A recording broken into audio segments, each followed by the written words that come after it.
नमस्कार दोस्तों, चैनल पर वापस स्वागत है।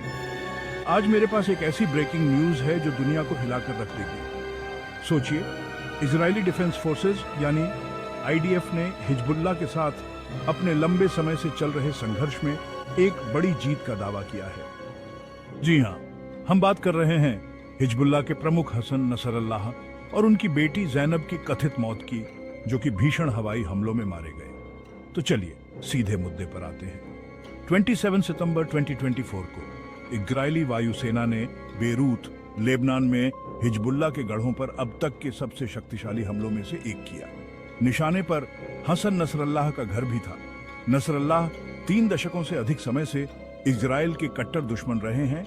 1992 से हिजबुल्लाह का नेतृत्व कर रहे हैं और लगातार इजरायली हत्या के प्रयासों को चकमा देते रहे हैं। बमबारी के बाद यह बताया गया कि नसरल्लाह की बेटी जैनब मलबे के बीच मृत पाई गई। हालांकि शुरुआती रिपोर्टें परस्पर विरोधी थीं, लेकिन यह स्पष्ट हो गया कि हमलों का हिजबुल्लाह पर विनाशकारी प्रभाव पड़ा।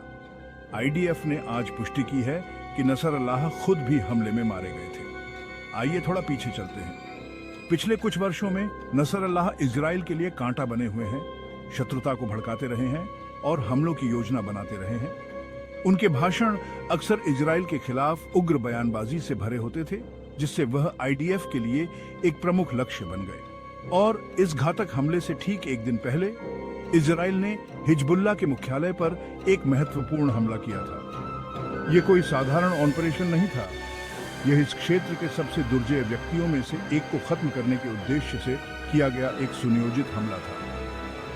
हिजबुल्लाह द्वारा शुरुआती इनकार और इस बात पर जोर देने के बावजूद कि नसरल्लाह सुरक्षित हैं, उग्रवादी समूह के करीबी सूत्रों ने रॉयटर्स को बताया कि वह हमले में नहीं बच पाए। इस खुलासे ने पूरे क्षेत्र में हलचल मचा दी और इजरायली प्रधानमंत्री बेंजामिन नेतन्याहू को अपनी अमेरिकी यात्रा से तुरंत वापस बुला लिया गया। उसी दिन आईडीएफ ने ट्वीट किया, नसरल्लाह अब दुनिया को आतंकित नहीं कर सकता, और इजराइल के विदेश मंत्रालय ने उनकी मौत की पुष्टि की। अब यह पहली बार नहीं है जब आईडीएफ ने हाई प्रोफाइल लक्ष्य पर हमला किया है। पिछले साल ही उन्होंने ईरान के नए राष्ट्रपति के शपथ ग्रहण के तुरंत बाद हमास प्रमुख इस्माइल हनिया को मार गिराया था। ये लक्षित हत्याएं इन समूहों को कमजोर करने और क्षेत्र में उनके प्रभाव को कम करने की इजराइल की व्यापक रणनीति का हिस्सा है। तो भविष्य के लिए इसका क्या मतलब है?